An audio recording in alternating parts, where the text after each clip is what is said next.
सभी को नमस्कार।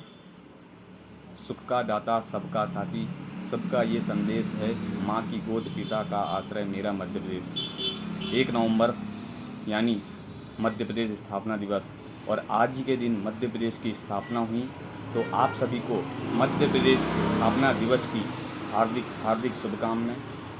26 जनवरी 1950 को संविधान लागू हुआ। इसके बाद सन 1951-1952 में देश में पहले आम चुनाव कराए गए, जिसके कारण संसद एवं विधानमंडल कार्यशील हुए। प्रशासन की दृष्टि से इन्हें श्रेणियों में विभाजित किया गया। सन 1956 में राज्यों का पुनर्गठन फलस्वरूप 1 नवंबर 1956 को नए राज्य के रूप में मध्य प्रदेश का निर्माण हुआ। तो आइए आज हम हमारे मध्य प्रदेश को विस्तृत रूप से जानें।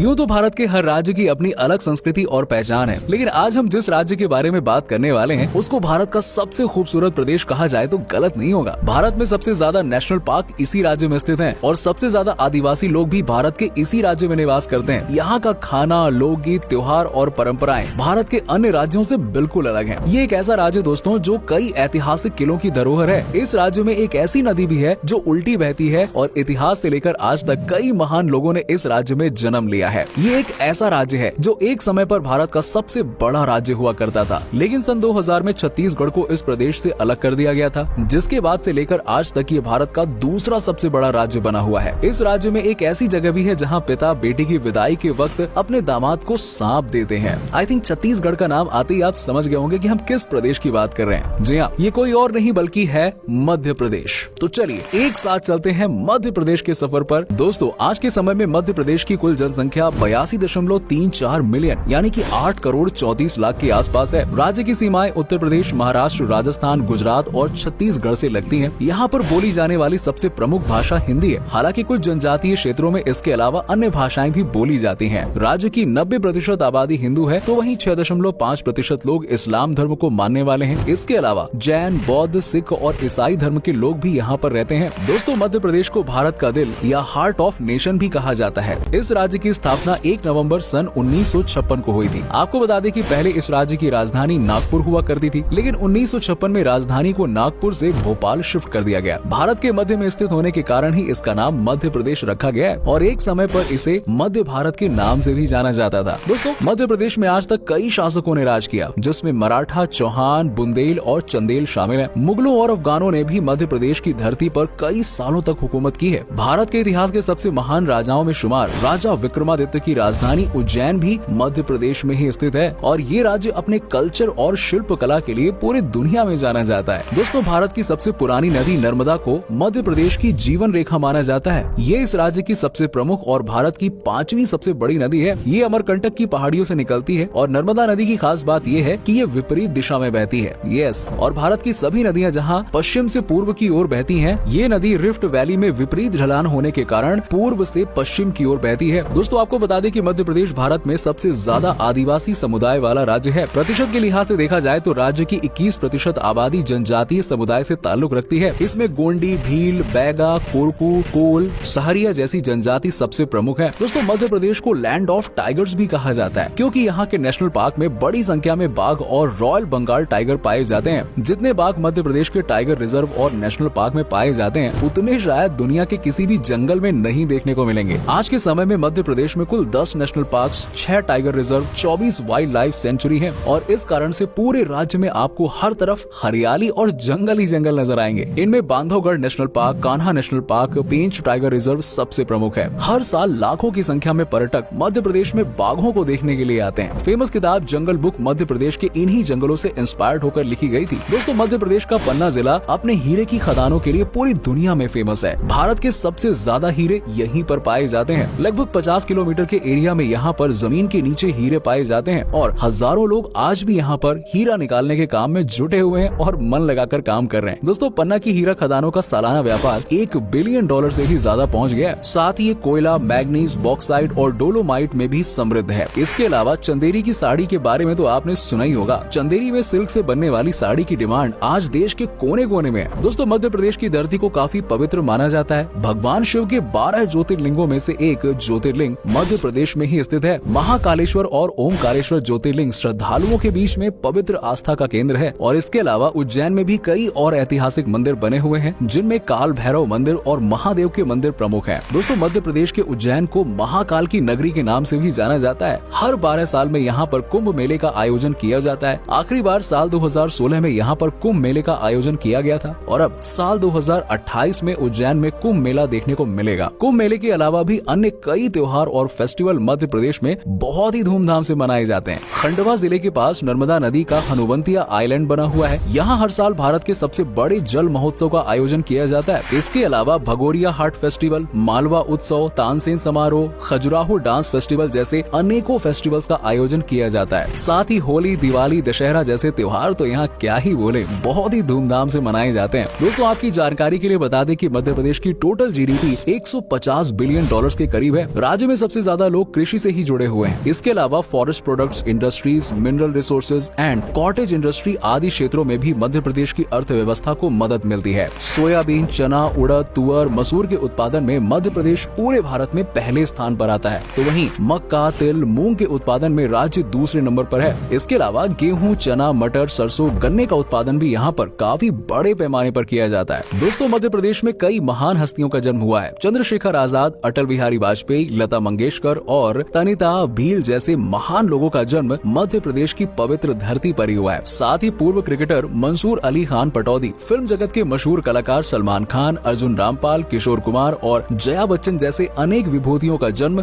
मध्य प्रदेश में ही हुआ है। मध्य प्रदेश में आज भी कई अजीबोगरीब परंपराएं निभाई जाती हैं। गौरिया एक ऐसी आदिवासी समुदाय है जहां पर बेटी की विदाई के वक्त पिता 21 जहरीले सांप देकर उसे घर से विदा करता है और हाँ, माना जाता है कि सांप ना देने से लड़की का घर टूट जाता है। ऐसा इसलिए माना जाता है क्योंकि इस समुदाय का मुख्य काम है सांप पकड़ना और उसे लोगों को दिखाकर पैसे कमाना। दोस्तों, मध्य प्रदेश के बैतूल जिले में रज्जड़ नाम का एक समुदाय रहता है जहाँ के लोग खुद को पांडवों का वंशज बताते हैं। ये लोग हर साल एक अजीब सी परंपरा का पालन करते हैं जिसमें कांटों के ऊपर लोग लेटते हैं और खुद को दर्द पहुंचाते हैं। एक समय तो ऐसा था जब मध्य प्रदेश की गिनती भारत के सबसे बीमार राज्यों में की जाती थी, लेकिन आज ये एक समृद्ध राज्यों में गिना जाता है। राज्य के ज्यादातर घरों में 24 घंटे बिजली की सुविधा उपलब्ध है। पढ़ाई लिखाई के मामले में भी मध्य प्रदेश तेजी से तरक्की कर रहा है। आपको जानकर हैरानी होगी कि मध्य प्रदेश के सिंगरौली जिले के बुंदेला में वीणा वंदनी नाम का एक ऐसा स्कूल है जहाँ के सभी स्टूडेंट्स दोनों हाथों से लिख सकते हैं। जी हाँ, इस स्कूल में 200 बच्चे पढ़ते हैं जिन्हें पहली क्लास से ही दोनों हाथों से लिखना सिखाया जाता है और बच्चा 8वीं क्लास तक पहुँचते पहुँचते इसमें बिल्कुल एकदम एक्सपर्ट हो जाता है, 3 इडियट वाले प्रोफेसर की तरह। जी हाँ दोस्तों, मध्य प्रदेश की बात चली रही है और संगीत की बात ना आए, ऐसा कैसे हो सकता है यार, क्योंकि संगीत जगत में अपना नाम अमर करने वाली महान तानसेन भी मध्य प्रदेश से ही ताल्लुक रखते थे। बधाई डांस, राई डांस, चोट कोरा डांस, भगोरिया डांस आदि राज्य के प्रमुख लोक नृत्य हैं। साथ ही मध्य प्रदेश का खाना भी काफी लजीज माना जाता है यार, और यहाँ के लोगों की सुबह की शुरुआत पोहे और जलेबी के साथ होती है। इसके अलावा भुट्टे का कीस, दाल बाफला, सीख कबाब, चक्की की शाक और पालक पूरी का स्वाद तो क्या ही बोले, एकदम लजीज रहता है। ये आपको मध्य प्रदेश में खाने के लिए मिल जाएगा। दोस्तों, लखनऊ के बाद अगर किसी जगह का पान सबसे ज्यादा पसंद किया जाता है तो वो है भोपाल। भोपाल का पान बहुत फेमस है। अगर आप मध्य प्रदेश जाएं तो भोपाल का पान एक बार जरूर ट्राई करें।